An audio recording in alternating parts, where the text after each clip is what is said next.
Hey guys and fellow whiskey lovers, welcome to Malt Mariners Whiskey Road, and this Whiskey Road will take us to Denmark again. You've seen some Denmark content on this channel already. I visited 5 different distilleries in Denmark and I had a blast on this holiday.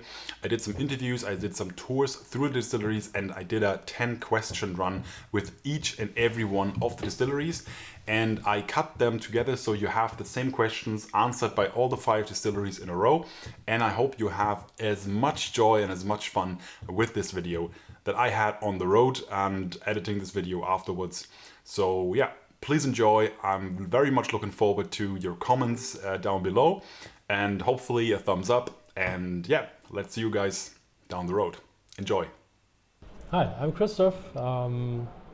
Coming from Germany, living in Denmark. I'm country manager in Germany for Tea Whisky and northwestern corner of Denmark. Okay, please state your name, your position and your distillery for the record. Yeah, Henning, Grubb, brand ambassador by Stauning, Denmark.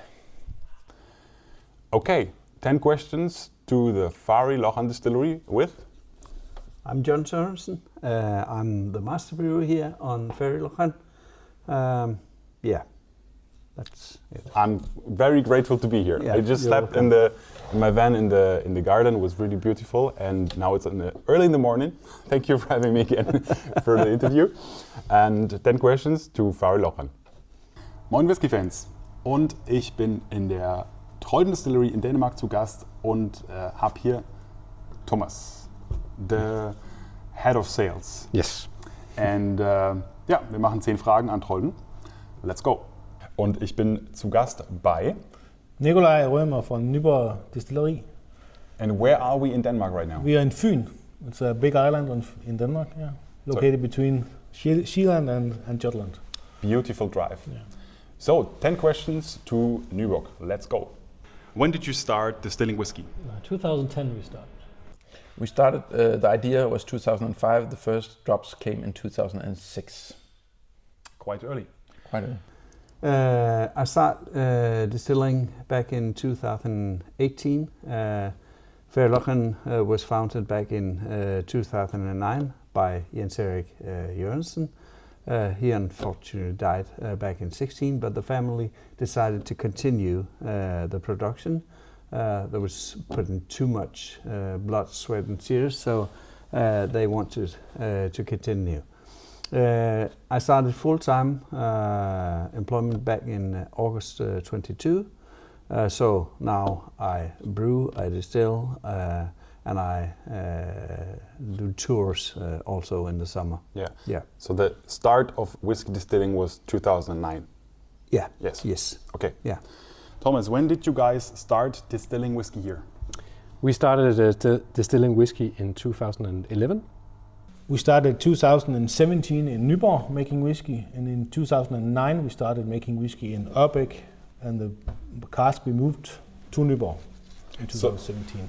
So you're actually not really a very young whiskey distillery? No, actually we have whiskey since 16 years old whiskey we have now in the barrels. So that's quite old for European whiskey. Yeah. Awesome. What have you learned so far making whiskey here? It's a beautiful, dynamic way to spend your hours every day. I mean, growing grades, malting, distilling, being patient. What happens in the warehouse? It's every day a beautiful day because it's always something new popping up. I'm sure that they learned a lot. They learned about how we could work with the different finishes, also in casks that you normally don't use. And then they learned, of course, that floor malting and burning in small direct fired pot still is just giving some extraordinary flavors that we prefer. I think the most important thing for us are the stills. And Jens Erik, he made a good contact to Scotland. Both the wash stills and the spirit stills are from Forsyth. And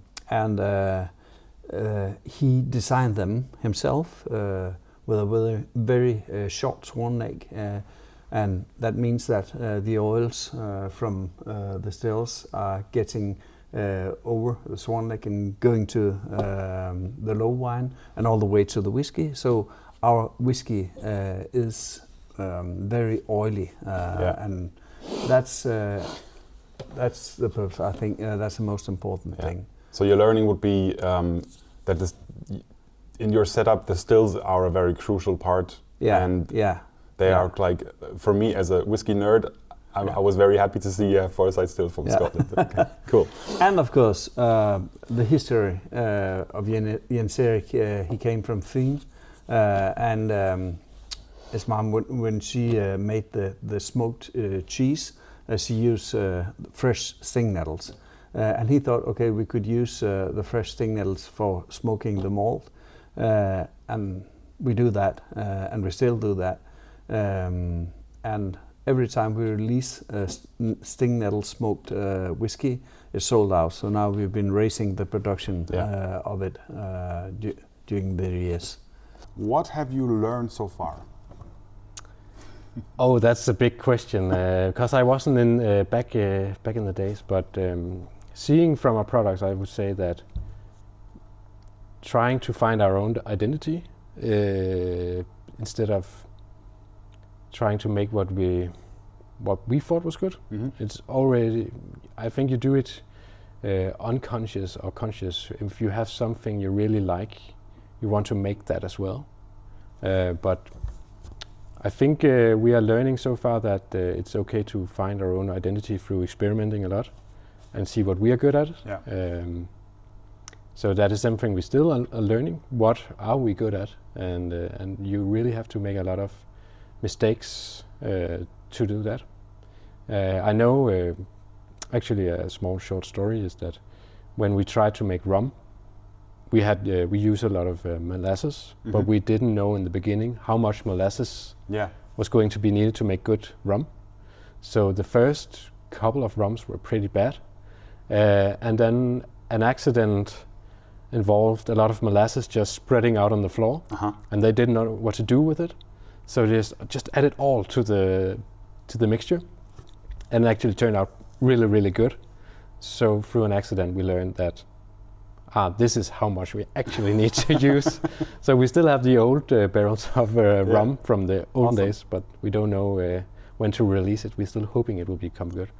Great. But and sometimes sometimes you have to experiment to make accidents that turn out to be very great. I mean, there is 4 experimental casks sitting on the shelves, like orange, cocoa, coffee, and the other 2 I forgot because that's the ones. Sour beer. Sour beer. So, quite like the way. Oh, that's a long story. But we learned a lot. It's how to brew the whiskey and how to distill it and how to mature it in the cask and packaging. Have you had an education as a distiller, or did you learn that here? I'm educated as a diploma brewer. Just a small education, but that's what it took. Good start. Actually, we started without any education in the brewery business, so we started just us. What would you say is the biggest difference to Scotch whiskey? It's very unique, and it's terroir whiskey. So the grains are only coming from this place. So we want to try to, if someone is having a 2 whiskey, that he has the picture in mind if he visited 2 once. Definitely that we are mainly a rye whiskey distillery, but also that we are floor malting our rye is a big difference between us, the Scots, but also in a rye way compared to the US and Canadian rye. So you don't make Scotch whiskey and you don't make the rye whiskey like the Americans, you make your own kind of way to make rye whiskey. Yeah.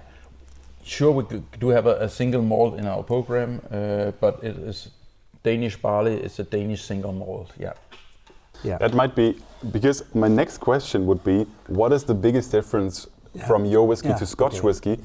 Maybe that's already the answer to that. I answered that. Because the sting nettle smoke is different than the turf.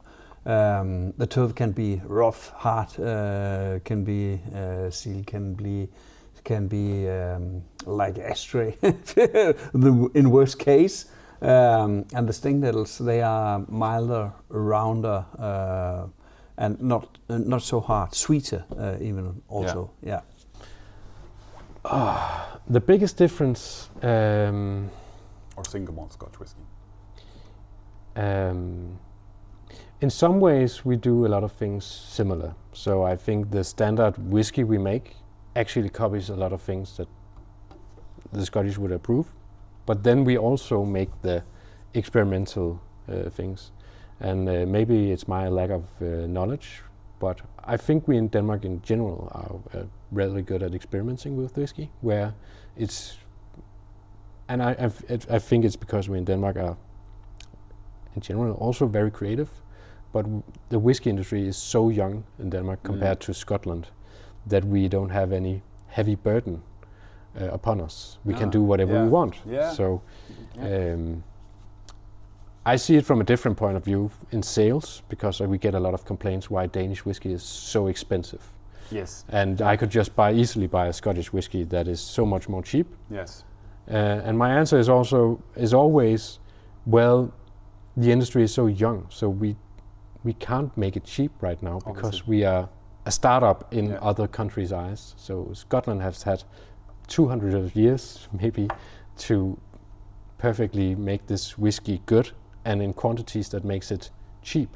Especially the quantities are bigger. Yeah, you know, it's a quality is one thing, and I think quality is always a bit like your personal taste. Yeah. But the quantity is such a huge difference in Scotland, and I think that is one of the biggest arguments about pricing. So I get it. If you think Danish whiskey is expensive, then there's good alternatives to buy. You can easily buy a Scottish whiskey that has the same quality for the half of the price, but you're buying into something different. It's just like if you're buying a wine bottle for 200 euros and a bottle for 10 euros. It's not like it's the same quality you're buying. You're also buying something else, the story behind it or the limitedness of it. So we are not able to make huge quantities of whiskey right now. Yes. But if you are buying our bottles, you are supporting that dream that in one day we can make bigger quantities and hopefully make it cheaper then.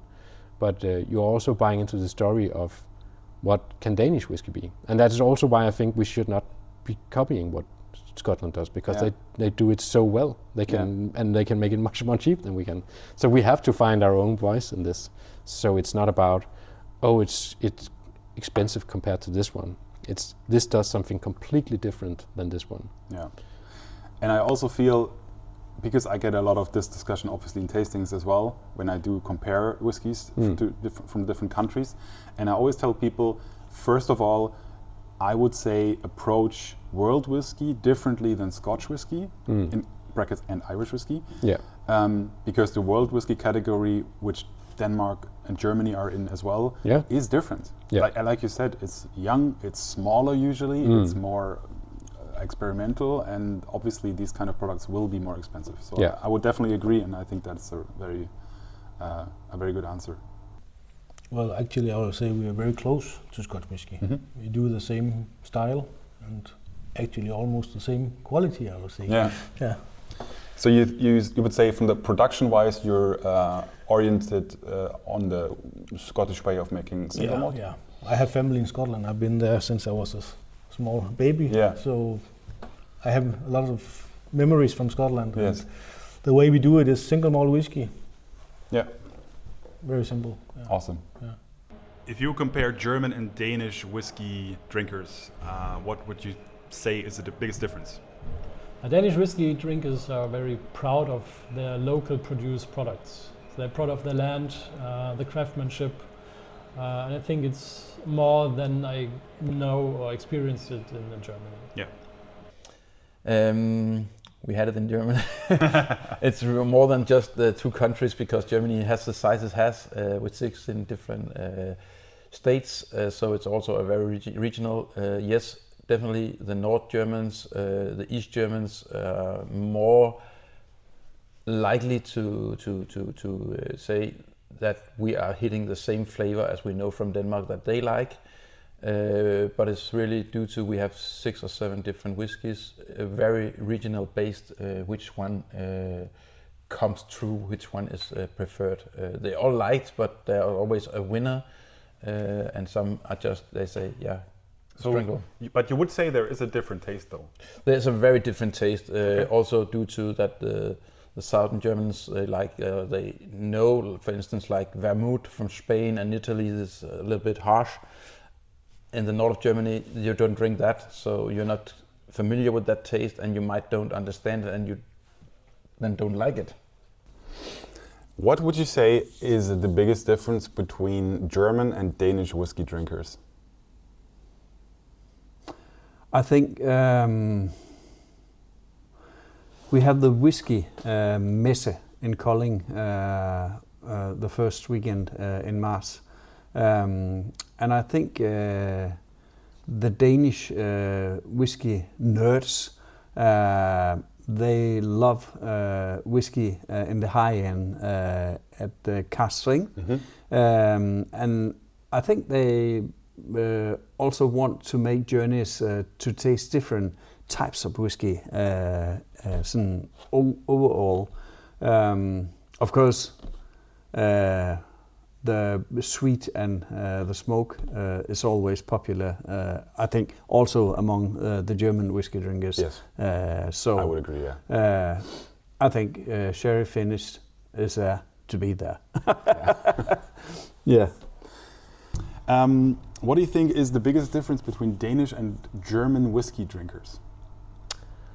So far, what I've learned when we get a lot of German visitors, whiskey nerds up here, and I'm in danger of putting everybody in the same box. Yeah. But mostly, when I see German visitors, very open to what whiskey can be, and I think a lot of Danish people tend to have an idea of what Danish whiskey should be. Okay. And don't hide their opinion of what whiskey should be. But I think Germans are very curious. So when you saw the orange cocoa and the experimental stuff, your reaction was instantly, "Oh, really nice! How cool!" Yeah. And we also get that from Danish whiskey nerds. But I see a tendency to be more, well, that's not whiskey then. Ah, okay. So it's more Puritan, more traditional. Yeah, you have to make the Scottish, but I see less of that more and more as more time goes by. But I say you're more open and to what whiskey can be. Cool. Yeah. Okay. Most people, all the distilleries that I talked to yet, are very in terms of that's patriotic in terms of. Or patriotic is maybe the wrong word, but more like they want to do something here. Yeah. You know, in terms of, like you said, they don't want to have. We do Scotch in Denmark. Yeah. So I get the picture, but I also agree with you that something is not good just because it's from one place. No. And you have to be careful not to put a nationality or a local approach over the quality of the product. So I can also agree with that. And we are not pretty aware as Danish people. We are not aware what local means in spite of Germany. That's a very big country. It's very hard to be local in Germany, yes. So when I can easily remember when we show some of our products and we say, oh, it's not that local, this ingredient we use because it's 100 kilometers away. Yes. And then an Australian can say, well, I drive 800 kilometers to visit my mother-in-law. So it's pretty local. So everything from Denmark would, in people outside Denmark would say it's local. Yes. But in Denmark we are very focused on hyper-locality, I would say. And I have experienced restaurants not accepting our beer because it was not local enough, which is okay, perfectly fine. But it was 30 kilometers away from here. Wow. Okay, so we are very focused on hyper-locality. But I really enjoy it. But you still have to have in mind that if you have a product that is 30 kilometers away and you have a product that is 50 kilometers away, if the product 50 kilometers away is better, then always choose that option. It's not only that it's local that means that it is good. Yes. But I think it's a good tendency in the industry, especially in Denmark, that we are focused on what can the southern part of Jutland that we are in part of right now. What can we offer, and what can Thy, for example, showcase from the northern part of Denmark? Yeah. And to really taste that difference is also special, even though we are separated by a couple of hours of drive. What is your opinion? What is the biggest difference between Danish and German whiskey drinkers? The biggest difference? Well, I don't know. I don't know many German whiskey drinkers. So Okay, so you don't get many people from Germany here? No. We have to change that. It's really an impressive place. Yeah. So everybody from Germany, get your asses back here. Visit the place. Yeah. So you wouldn't, you don't have any feeling what's the No, not really. We do our own Yeah. style, and we do what we like, Yeah. what we think is best. And we have a lot of Danish customers. Yeah. Awesome. Yeah. Cool. So that concludes our first part of the questions run. There will be a second part, so as soon as you have watched this, check out if there's already the second part up and running on the channel. If it's not, please wait maybe for another day, for another couple of days or a week, and then you will see the second part. So there's a lot more to discover in these 5 distilleries, and I'm really looking forward to see you guys in the next video.